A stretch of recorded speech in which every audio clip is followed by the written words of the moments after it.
My self Divyanshi Agarwal future star में आप सभी लोगों का वेलकम है। आज हम लेकर आए हैं अपने प्यारे प्यारे क्लास 12th के स्टूडेंट्स के लिए बायोलॉजी का ह्यूमन रिप्रोडक्शन चैप्टर का न्यू टॉपिक स्पर्मेटोजेनेसिस। सबसे पहले हम डिस्कस करेंगे कि गैमेटोजेनेसिस किसे कहते हैं। तो गैमेटोजेनेसिस का मतलब होता है, जेनेसिस मतलब बनना, गैमेट का बनना। गैमेटोजेनेसिस मतलब होता है गैमेट्स का बनना। ठीक है, मेल की बॉडी में मेल गैमेट्स का बनना और फीमेल की बॉडी में फीमेल गैमेट्स का बनना कहलाता है गैमेटोजेनेसिस। जो हमारे मेल की बॉडी में मेल गैमेट्स बनते हैं उसे हम स्पर्म बोलते हैं, और जो फीमेल की बॉडी में फीमेल गैमेट्स बनता है उसे हम ओवम या एग बोलते हैं। ठीक है, और इनके बनने को ही मेल की बॉडी में स्पर्म और फीमेल की बॉडी में ओवम के बनने की प्रोसेस को ही कहा जाता है गैमेटोजेनेसिस। समझ में आ गई बात। अब ये जो गैमेटोजेनेसिस हैं ये 2 टाइप्स के होते हैं, एक होता है स्पर्मेटोजेनेसिस और एक होता है oogenesis। स्पर्मेटोजेनेसिस में क्या होता है, जो मेल की बॉडी होती है उसमें स्पर्म्स का बनना कहलाता है स्पर्मेटोजेनेसिस, और फीमेल की बॉडी में ओवम का बनना कहलाता है oogenesis। और फर्स्ट ऑफ ऑल आज की वीडियो के लेक्चर में हम लोग डिस्कस भी करने वाले हैं स्पर्मेटोजेनेसिस। तो स्पर्मेटोजेनेसिस किसे कहते हैं, मेल की बॉडी में मेल गैमेट का बनना, यानी कि मेल की बॉडी में स्पर्म का बनना कहलाता है स्पर्मेटोजेनेसिस। समझ में आ गई बात। The formation of sperm, the formation of sperm, the formation of sperm in the male body, in the male body are called as spermatogenesis। समझ में आ गया बात। अब ये जो स्पर्म है ये कहाँ बनते हैं, हमने प्रीवियस लेक्चर में डिस्कस करा था इस बात को। जो हमारे स्पर्मेटोजेनेसिस है उसमें जो स्पर्म बन रहे हैं वो किस जगह बनते हैं, तो वो कहाँ बनते हैं, वो बनते हैं हमारे सेमिनिफेरस ट्यूब्यूल में। जो हमारी टेस्टिस है, टेस्टिस में 250 कंपार्टमेंट्स होते हैं जिसे हम टेस्टिकुलर लॉब्यूल कहते हैं, और एक टेस्टिकुलर लॉब्यूल में 2 या 3 सेमिनिफेरस ट्यूब्यूल होते हैं, और उस सेमिनिफेरस ट्यूब्यूल के अंदर बनते हैं हमारे स्पर्म। समझ में आ गई बात। अब जो सेमिनिफेरस ट्यूब्यूल है इसमें भी 2 टाइप्स के सेल होते हैं। सेमिनिफेरस ट्यूब्यूल के अंदर 2 टाइप्स के सेल होते हैं, एक होता है मेल जर्म सेल्स जिसे हम स्पर्मेटोगोनिया भी कहते हैं, और एक होता है सर्टोली सेल्स। अब वो जो मेल जर्म सेल्स होते हैं ये स्पर्म के बनाने का काम करते हैं।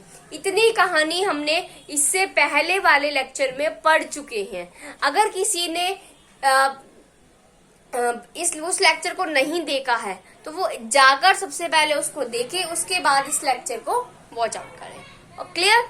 यस। अब जो हमारा मेल जर्म सेल होते हैं इमेच्योर मेल जर्म सेल्स, ठीक है, सेमिनिफेरस ट्यूब्यूल के अंदर जो इमेच्योर मेल जर्म सेल्स होते हैं वो डिवीजन करते हैं। कैसा डिवीजन करते हैं, माइटोटिक डिवीजन। पहले कॉन्सेप्ट को समझते हैं फिर नोट डाउन करते हैं। होता क्या है, स्पर्मेटोजेनेसिस का मतलब होता है मेल की बॉडी में स्पर्म का बनना कहलाता है स्पर्मेटोजेनेसिस। अब होता क्या है, जो टेस्टिस के सबसे अंदर जो सेमिनिफेरस ट्यूब्यूल है, सेमिनिफेरस ट्यूब्यूल के अंदर जो मेल जर्म सेल होती है जिसे हम स्पर्मेटोगोनिया के नाम से भी जानते हैं। अब वो स्पर्मेटोगोनिया जो होता है वो डिवीजन करता है माइटोटिकली। माइटोटिकली डिवीजन होकर वो 2 इक्वल पार्ट्स में टूट जाता है। होता क्या है, जो हमारा इमेच्योर मेल जर्म सेल्स होते हैं वो डिप्लॉइड होते हैं, और जब डिप्लॉइड का माइटोटिक डिवीजन कराते हैं तो वो 2 हैप्लॉइड सेल्स बनाते हैं। अब वही सेम 2 हैप्लॉइड सेल्स बन जाते हैं। अब वो जो 2 हैप्लॉइड सेल्स होते हैं वो मियोटिक डिवीजन करते हैं। कैसा डिवीजन करते हैं? Meiotic division. अब जब मियोटिक डिवीजन में क्या होता है, अगर हैप्लॉइड सेल डिवाइड कर रहे हैं तो वो 2 हैप्लॉइड सेल ही बनाएंगे।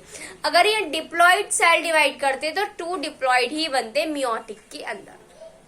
लेकिन हमारे इस केस में क्या हो रहा है, जो हमारा स्पर्मेटोगोनिया है वो पहले माइटोटिक डिवीजन करके 2 हैप्लॉइड सेल बनाता है, फिर वो 2 हैप्लॉइड सेल्स क्या करती हैं, मियोटिक डिवीजन करके 2 न्यू हैप्लॉइड सेल्स का फॉर्मेशन करती हैं, जिसे हम प्राइमरी स्पर्मेटोसाइट्स बोलते हैं। अब उस प्राइमरी स्पर्मेटोसाइट्स के अंदर फिर डिवीजन होता है।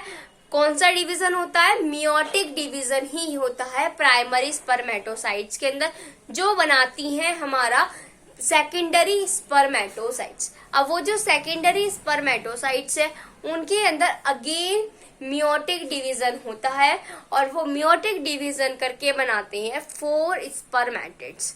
और ये जो स्पर्मेटिड्स है ये चेंज हो जाते हैं हमारे स्पर्म्स के अंदर, ठीक है। स्पर्म्स की फॉर्म में चेंज हो जाते हैं, और स्पर्म्स की फॉर्म में चेंज होकर ये सर्टोली सेल के अंदर चले जाते हैं। समझ में आ गई बात? पहले हम इतनी चीज को नोट डाउन करते हैं, फिर आगे का कॉन्सेप्ट पढ़ते हैं कि ये कहाँ पर जाकर स्टोर होते हैं हमारे स्पर्म्स।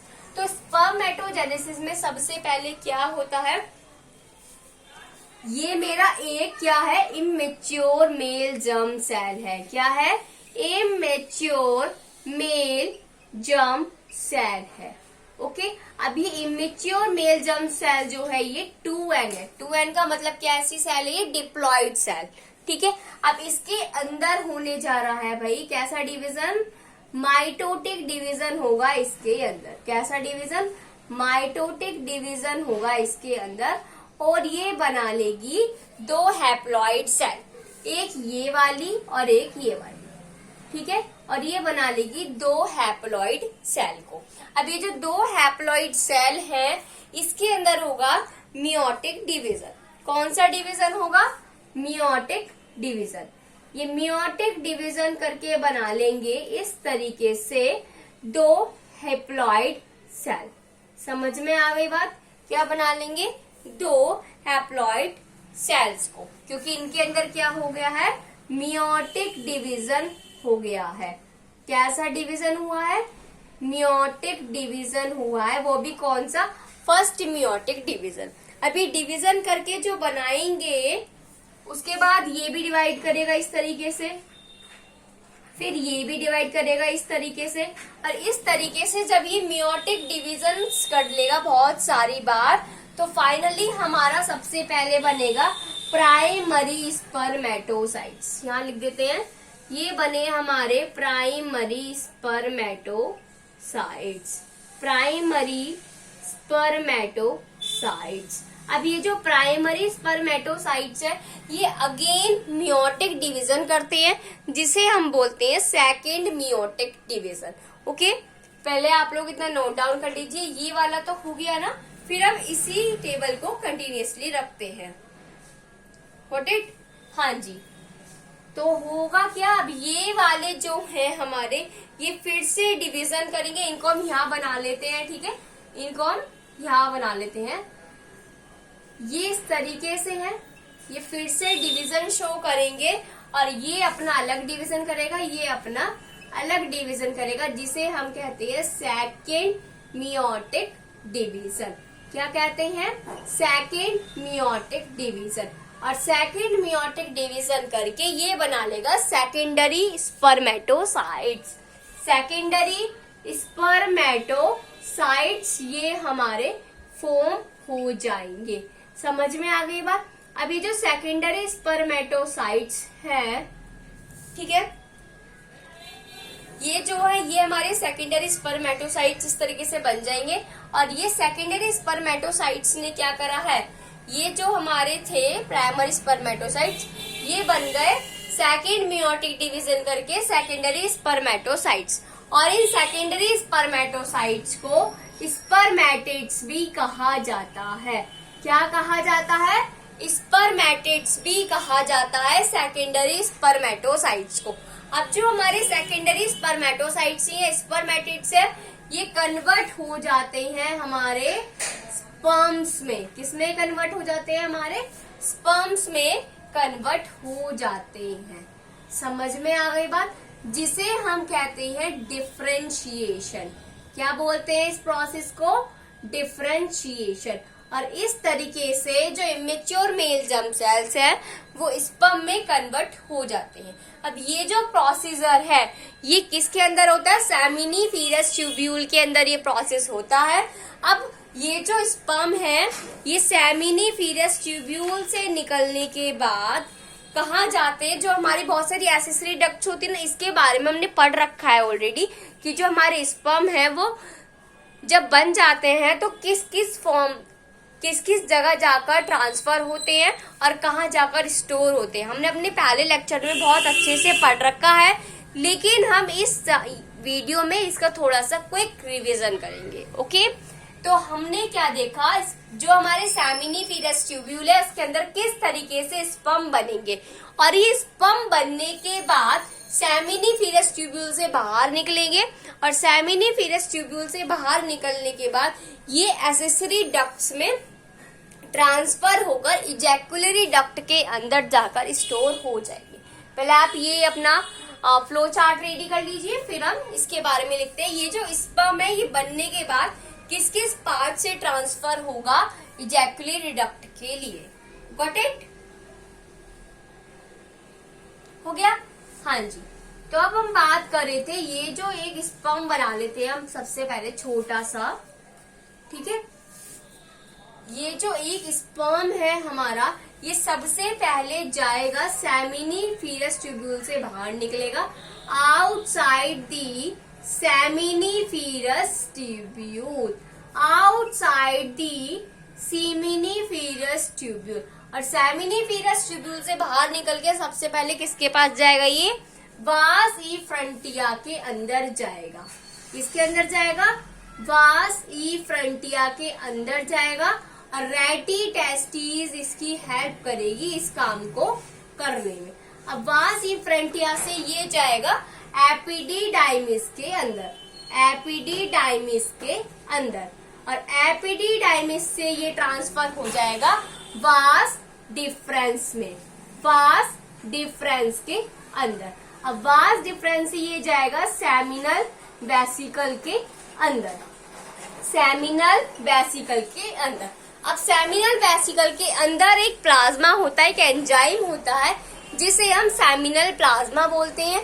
ये सेमिनल प्लाज्मा हेल्प करता है स्पर्म को इजैकुलरी डक्ट के अंदर ट्रांसफर करने में। इजैकुलरी डक्ट में ट्रांसफर हो जाएंगे ये हमारे स्पर्म, वो भी सेमिनल प्लाज्मा के थ्रू। समझ में आ गई बात? ओके, अब इजैकुलरी डक्ट में जाकर ये जो स्पर्म है ये स्टोर हो जाते हैं इजैकुलरी डक्ट के अंदर। अब जब लुब्रिकेशन ऑफ पेनिस बहुत ज्यादा बढ़ जाता है कोइटस के टाइम पर, जब लुब्रिकेशन ऑफ पेनिस बहुत ज्यादा बढ़ जाता है तो ये यूरेथ्रा के जरिए आउटसाइड बॉडी स्पर्म्स ट्रांसफर हो जाते हैं। समझ में आ गई बात? By lubrication of penis, by lubrication of penis during coitus, during coitus. समझ में आ गई बात? अब बात आती है कोइटस के टाइम पर कितने स्पर्म्स होते हैं जो बाहर ट्रांसफर होते हैं? तो 200 to 300 मिलियन स्पर्म्स बाहर आते हैं। कितने स्पर्म्स बाहर आते हैं? 200 to 300 मिलियन स्पर्म्स। समझ में आ गई बात? तो फ्लो चार्ट के जरिए बहुत अच्छे से आपको समझ में आ गया होगा कि पहले कैसे बना और बनने के बाद किस तरीके से सभी डक्ट्स में से होकर वो ट्रांसफर हो गया। समझ में आ गई बात? ओके, अब क्या है ये जो स्पर्म्स है हमने तो देखा कि बनते कैसे और किस तरीके से जाकर ये इजैकुलरी डक्ट में ट्रांसफर होते हैं। अब बात आती है ये जो स्पर्म से बनना कब स्टार्ट करते हैं? ये जो स्पर्मेटोजेनेसिस प्रोसेस है ये कब स्टार्ट होता है? ये प्यूबर्टी की एज में स्टार्ट होता है मेल की बॉडी में। और होता क्या है इस केस में? उस दौरान बहुत जो हमारे हॉर्मोन्स होते हैं वो सीक्रेट करना स्टार्ट कर देते हैं। अब कौन सा हार्मोन होता है जो सीक्रेट होता है? गोनेडोट्रोपिन रिलीजिंग हार्मोन और भी ज्यादा अमाउंट में सीक्रेट होना स्टार्ट कर देता है, जिसकी वजह से स्पर्म्स की फॉर्मेशन स्टार्ट हो जाती है मेल की बॉडी में। समझ में आ गई बात? गोनेडोट्रोपिन रिलीजिंग हार्मोन 2 टाइप्स में डिवाइड होता है।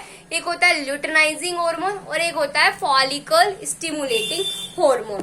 जो ल्यूटेनाइजिंग हार्मोन होता है ये एक तो टेस्टोस्टेरोन हार्मोन जो होता है ना मेल की बॉडी में, उसको सीक्रेट करने में हेल्प करता है और स्पर्म्स के बनाने में हेल्प करता है हमारा ल्यूटेनाइजिंग हार्मोन। दूसरा जो फॉलिकल स्टिमुलेटिंग हार्मोन होता है, ये जो प्रोसेस होता है ना हमारा स्पर्मेटोजेनेसिस के अंदर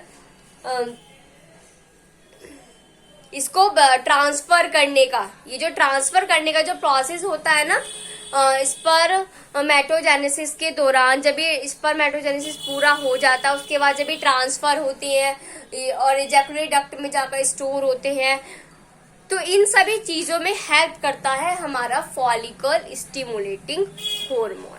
समझ में आ गई बात? और इसी बात को हम लोग यहाँ पर नोट डाउन करने वाले हैं। ये हो गया आप लोगों का अच्छे से? ओके, अब हम रेस कर देते हैं। तो हम लोग क्या पढ़ रहे थे? जो हमारा स्पर्मेटोजेनेसिस प्रोसेस होता है वो स्टार्ट होता है एट प्यूबर्टी एज में। Spermatogenesis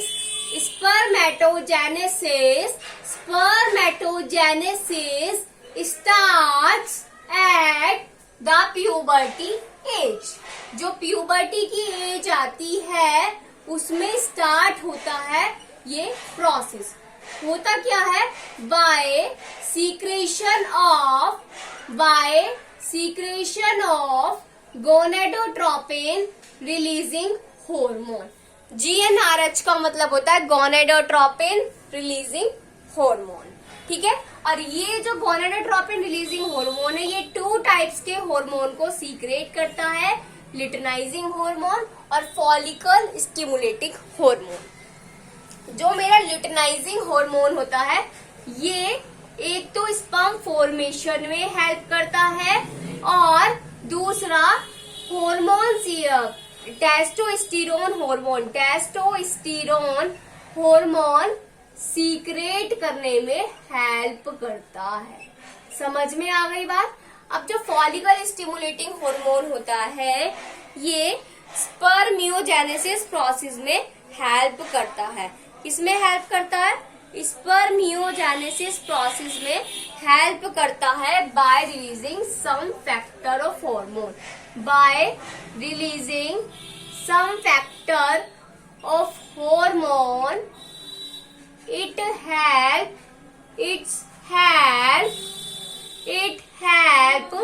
in the spermiogenesis।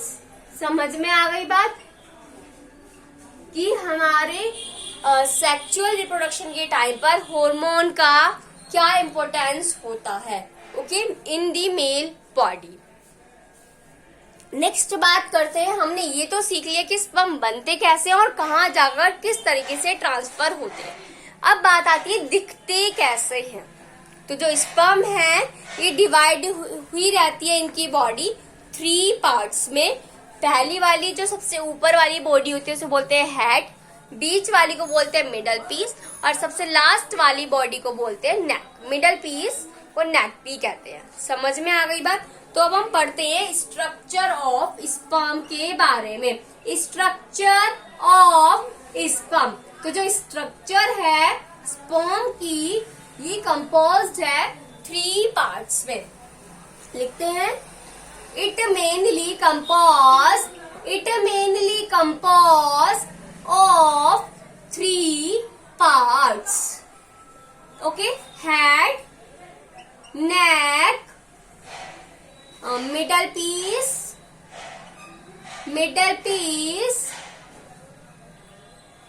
Tell. समझ में आ गई बात? अब हम जो हमारी बॉडी होती है स्पर्म की वो चारों तरफ से मेम्ब्रेन से कवर्ड हुई भी रहती है जिसे हम बोलते हैं प्लाज्मा मेम्ब्रेन। ठीक है, the body of sperm covered by plasma membrane। समझ में आ गई बात? जो बॉडी होती है स्पर्म की वो कवर्ड होती है प्लाज्मा मेम्ब्रेन के द्वारा। किस तरीके से होता है? देखो, इस तरीके से हमारा ये स्पर्म का पार्ट होता है जो इस तरीके से प्रेजेंट होता है ह्यूमन मेल की बॉडी में। ओके, बहुत रफली तरीके से मैंने बनाया है स्पर्म की पिक्चर। ये वाला जो पार्ट है ये होता है हेड, ये होता है मिडल पीस और ये होती है हमारी टेल। ठीक है, अब सबसे पहले हेड की बात कर लेते हैं। ठीक है, सबसे पहले हम हेड के बारे में स्टडी करेंगे। हेड में क्या होता है? जो हेड है ये कंटेन करके रखता है, हेड जो है वो कंटेन करके रखता है एक न्यूक्लियस। कैसा न्यूक्लियस होता है? वो हैप्लॉइड सेल का बना हुआ न्यूक्लियस प्रेजेंट होता है और हेड के ऊपर एक कैप लाइक स्ट्रक्चर होती है, जैसे टोपी होती है ना। जैसे सपोज हमने टोपी पहन ली तो वो जो टोपी लाइक स्ट्रक्चर जो होती है ना स्पर्म के हेड पर जो ये कैप लाइक स्ट्रक्चर होती है इसे बोलते हैं एक्रोसोम।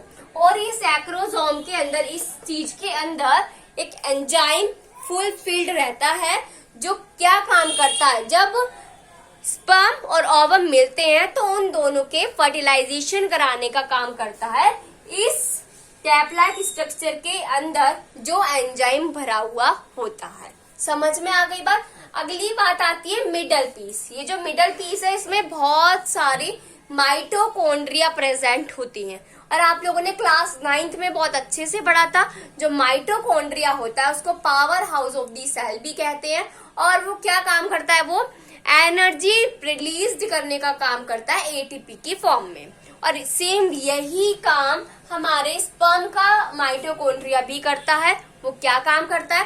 ताकि ये जो टेल है ये मूवमेंट करे फर्टिलाइजेशन कराने के लिए, ओवम के साथ मिलने के लिए स्पर्म जो है फर्टिलाइजेशन करे।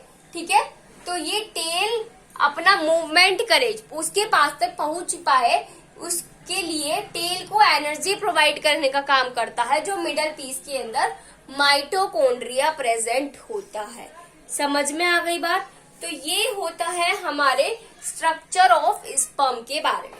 तो सबसे पहले हमने क्या पढ़ा? जो हमारा हेड है, जो हमारा हेड होता है ये कंटेन करता है हैप्लॉइड न्यूक्लियस। क्या कंटेन करता है? Haploid nucleus and its upper and cap-like structure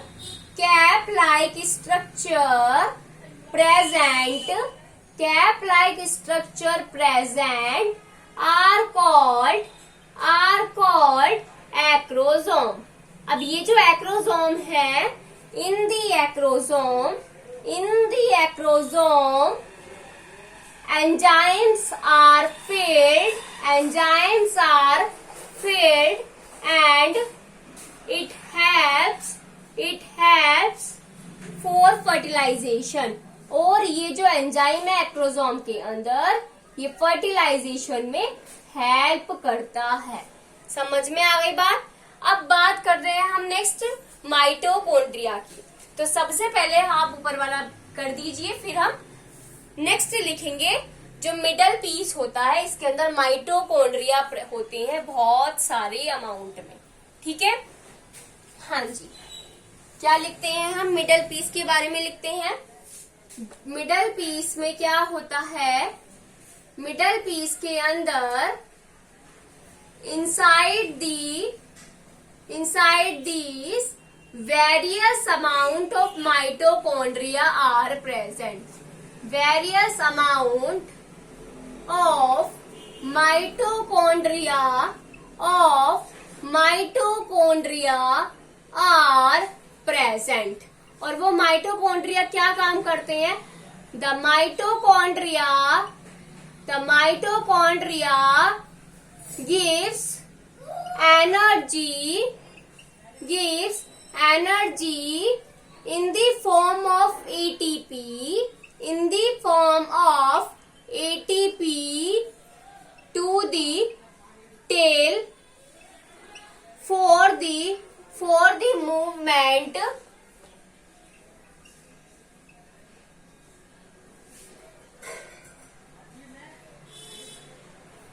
and also fertilization.